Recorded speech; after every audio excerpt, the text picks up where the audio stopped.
This film spans 4 years in the life of an autistic child. It records periodically his progress from marked abnormality to a near normal state and demonstrates the treatment and educational procedure which brought this about. Stephen's case is not isolated. This is a message of hope for other autistic children. The most striking abnormality of autism is a severe and continuing impairment of emotional relationships. Sometimes this follows an event of physical or emotional trauma. In Stephen's case it was whooping cough. His mother said that from that time he preferred to play alone, was not interested in new toys, but always chose familiar things. Here he was 2 years old. Stephen's continuing rocking body movements are typical of the autistic child. Instead of constructive play, there is this abnormal repetition and morbid preoccupation with particular objects or activities. Sadly lacking is the normal child's eager interest with new objects and experiences. This desire for sameness and solitude are a sure diagnostic guide. Since the age of 8 months, Stephen's headbanging has been characteristic. Mute evidence of the child's withdrawn world are these typical ritualistic movements of autism, as always, very much repetition.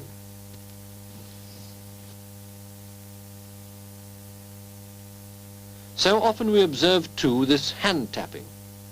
There is also foot tapping, and always the preoccupation in a world seemingly apart from others.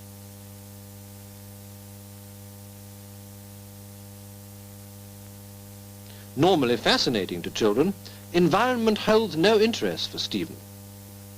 He has this adroit spinning movement so characteristic of autistic children. Stephen is the youngest of 6 children and looks not at all like his brothers or parents. At 16 months he hadn't begun to walk, and when put to the ground simply folded his legs.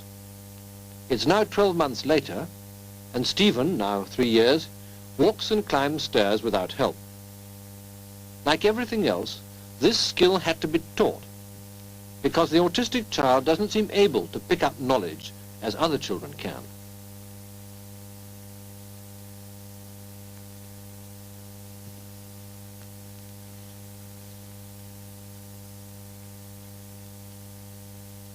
Even a dedicated parent is rejected. Some people feel that autism is a child's reaction to a particular type of personality in mother or father. The fact is that we do not yet know the cause of this condition, but we do know that suggesting to the parents that they are increases what is already to them a heavy burden. Whatever the parental influence may be, coping with an autistic child makes mother and father anxious and frustrated, and therefore unable to have a normal relationship with him. We must regard this as inevitable. Stephen's mother once commented that with her 5 other children she was always in command of any situation and not lost for a line of action. However, with Stephen, she never knew where she was. This is the vicious circle of autism, where in many cases the unresponsive, self-centered child tends to be left to his own devices. With Stephen, then, our first aim was to break this vicious circle. To do so, we used conscientiously planned developmental experiences.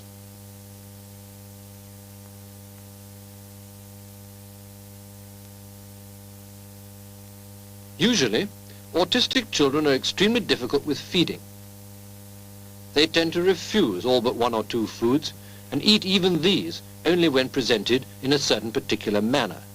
Stephen was no exception. At this stage, he had graduated from a baby cereal to a more adult one. This was all he would eat, and then only at certain times.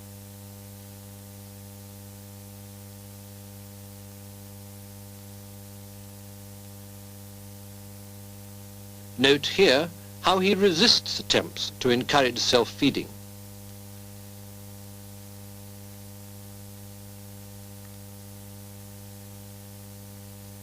At home, Stephen preferred to play by himself. His limited interest was only for familiar things. Instead of a normal child's delighted interest with new and different toys, he showed complete indifference. In this spontaneous play, Stephen's reaction to his father's boisterous efforts is entirely passive.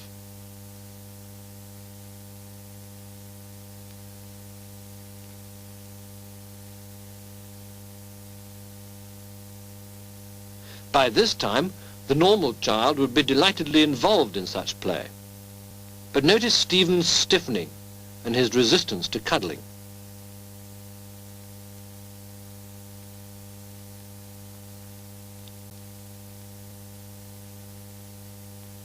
Father tries to interest Stephen in other games. What's fun to others evokes no sense of humour, but simply temper. A typical reaction to overtures of affection is this stiffening and rejection. Though different in some ways, all autistic children do the things Stephen is seen doing here.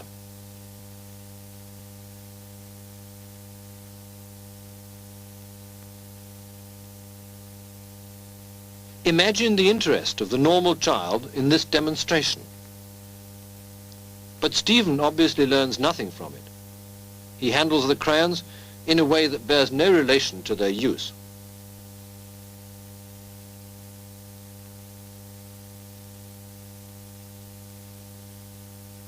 Quick, jerky body movements and spinning with the hand are characteristic. No amount of coaxing will interest him in the correct use of the crayons, and it is clear that at no stage is he with his father, but he is involved solely in himself. When Stephen was 3 years old, some experts considered our diagnosis of autism incorrect, regarding him simply as a severely mentally retarded child. Our efforts to devise a perceptual training program met with frustration until the happy choice of bubble blowing broke the ice. It was wonderful to see Stephen's face suddenly light up with obvious pleasure. So with bubble blowing, we established spontaneous communication as the first stage of our program. Stephen's attention was held for as long as he would allow. He began learning to discriminate the effects of touch. We were delighted that for the first time, other people were involved by him in his play, an undeniable sign of progress. Other steps in Stephen's perceptual training program included more complex tasks. Here he had mastered the ability to put the cups one inside the other, showing that he was beginning to discriminate size.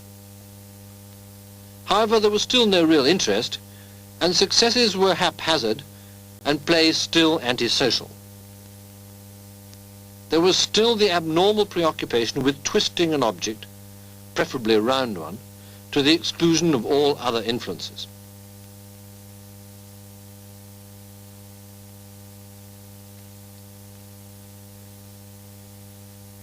Over the last 12 months, Stephen showed slight but undeniable evidence of improvement.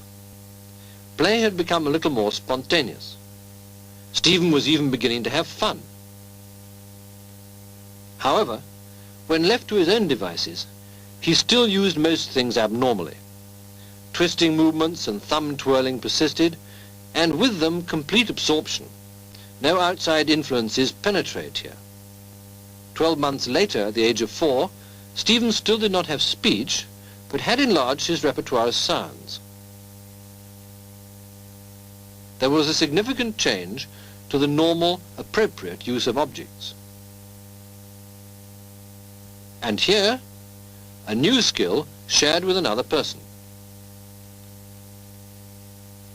We were very happy with this marked improvement at last, self-feeding. We kept Stephen in the hospital for a month to achieve this, and insisted on normal diet for age. Rejecting food meant going without. We introduced new food when the child was most relaxed, in his therapy session of water play in the bath. This was time for maximum hunger periods. His 3 meals a day, with no in-betweens, were consistently given by one person with whom he was familiar and secure, his occupational therapist. Now he has a healthy appetite and some preferences, but is no longer obsessional about either food or its presentation. Here there is frustration and temper, and Stephen would not persevere. He could not cope with buttons and fastenings. Why did we treat this child? Because of lack of desire for communication, The autistic child does not have a normal developmental pattern from very early in life, if left untreated. We feel it is necessary to impose on him developmental experiences. We start with the body image. It is recognized that until a person has an integrated idea of himself, he cannot appreciate and develop the skills of interpersonal communication.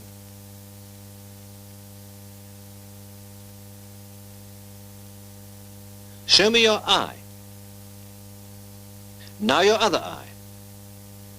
Show me your nose. And your mouth. Your right ear.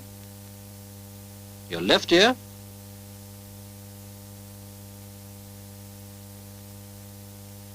More exercises of the same nature. At this stage, the therapist is active and Stephen takes part passively.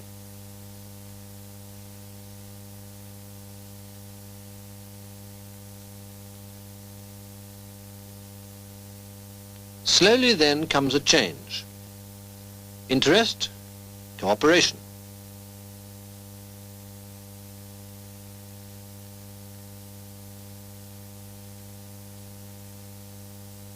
He becomes the active one and draws his own man, at first with help.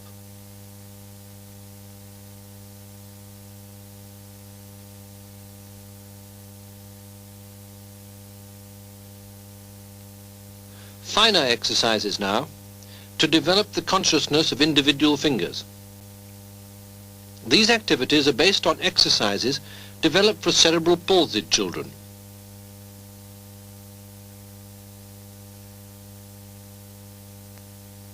His own drawing is that of a 2.5-year-old.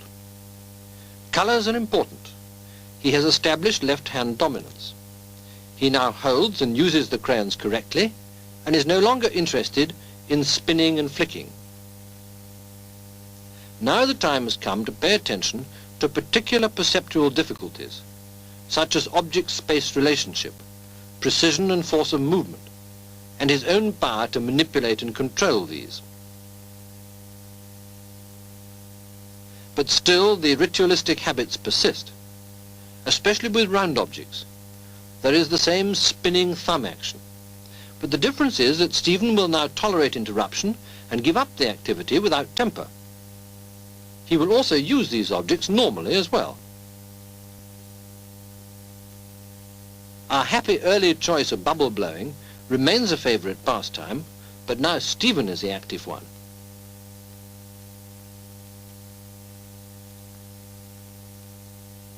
He complicates his own play and uses some imagination. It's good to see the real boy coming through here. Most play that we have seen so far has been alone, but Stephen does occasionally join in now with other children.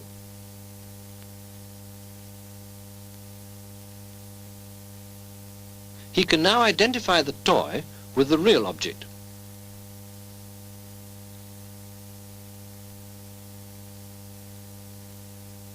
A warm, appropriate goodbye to his therapist as he steps out for the normal kindergarten he has attended for the past 12 months.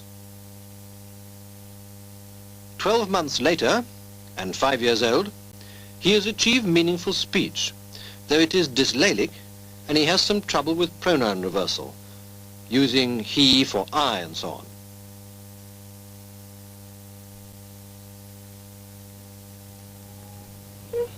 Boy.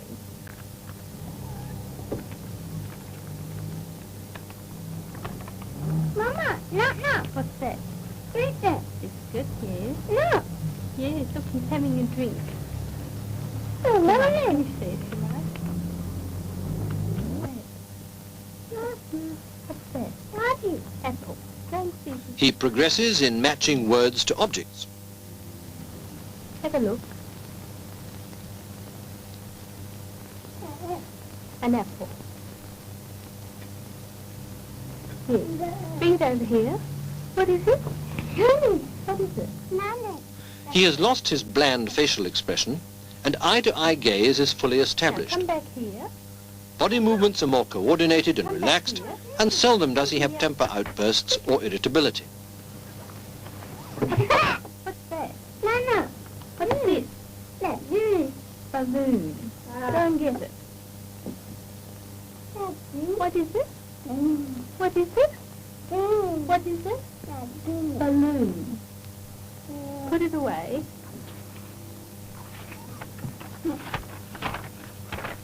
What's that? His schooling has continued at the kindergarten. He can now make a composite body image from isolated parts. What's that? Head. Head.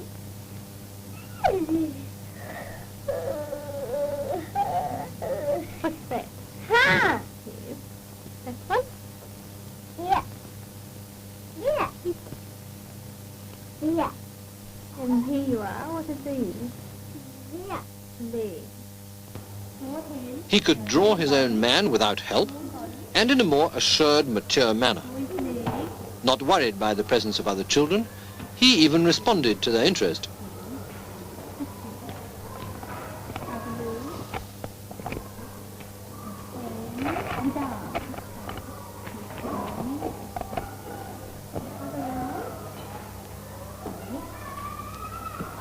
What about his face? Come on, you took his face.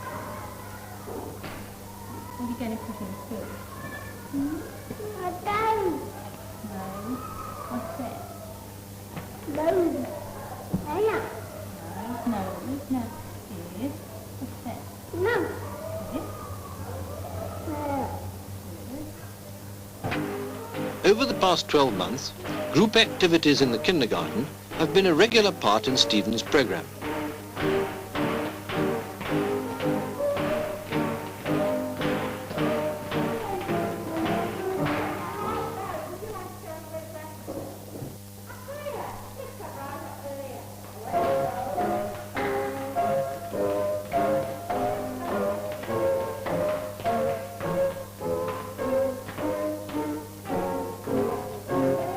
It is here that we still see some signs of autistic behavior.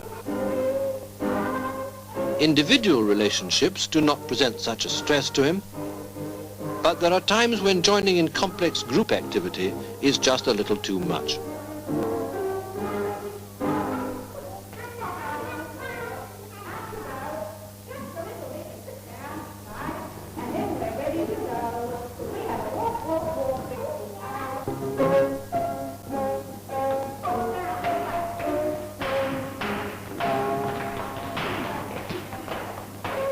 It is then that he turns away and disassociates himself.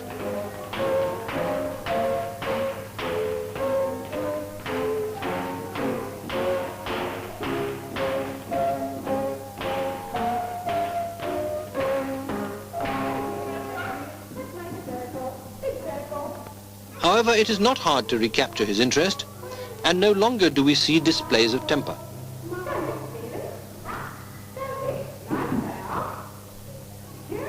He can even lead the other children in a game quite happily. Life has certainly become much more fun.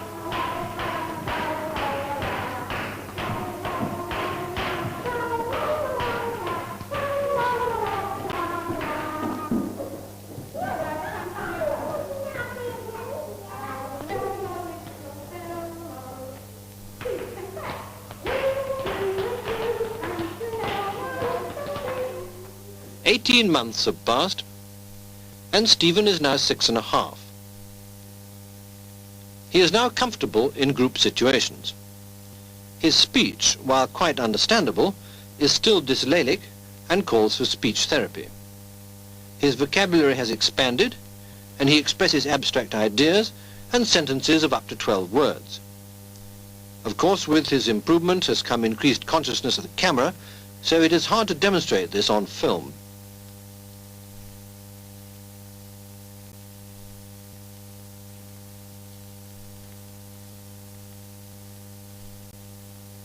He behaves as any normal, warmly affectionate and responsive, though sometimes naughty little boy of about 5 years old.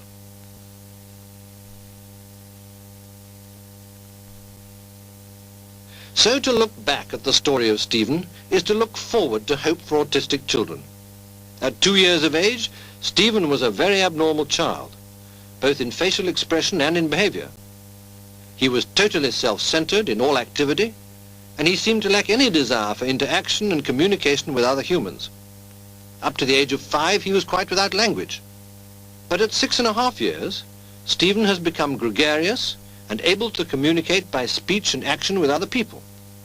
On psychological testing, he is considered to be of average intelligence, and he can no longer be classed as autistic.